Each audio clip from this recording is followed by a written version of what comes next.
વાલિયા તાલુકાના ડહેલી ગામમાં આવેલ વન કવચનું ધારાસભ્ય રીતેશ વસાવાના હસ્તે લોકાર્પણ કરવામાં આવ્યું હતું। સામાજિક વનીકરણ રેન્જ વાલિયા દ્વારા એક પેડ માં કે નામ અંતર્ગત વડાપ્રધાન નરેન્દ્ર મોદીની પ્રેરણાથી જાપાની વનસ્પતિ શાસ્ત્રી અકીરા મિયાવાકીની વનીકરણ પદ્ધતિ લક્ષ્યમાં રાખી વન વિભાગ દ્વારા વન કવચ પદ્ધતિ વિકસાવવામાં આવી છે, જેના ભાગરૂપે સામાજિક વનીકરણ રેન્જ વાલિયા દ્વારા ડહેલી ગામ ખાતે વન કવચ તૈયાર કરવામાં આવ્યું છે,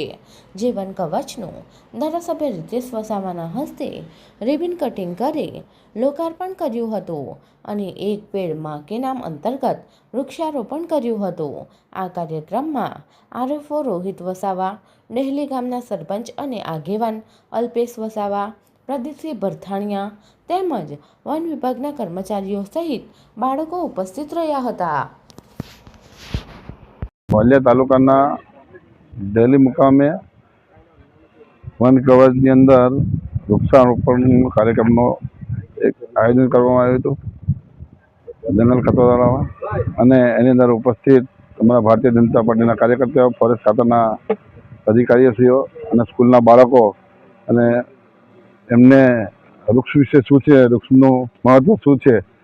એની જાણકારી આપવામાં આવી। વૃક્ષારોપણનો કાર્યક્રમ કરવામાં આવ્યો અને દેશના વડાપ્રધાન માનનીય નરેન્દ્ર મોદી સાહેબ જે અમને સૂચવ્યું છે એક પેડ માં કે નામ, એટલે દરેક વ્યક્તિ એક વૃક્ષનું વાવેતર કરે અને સાથે સાથે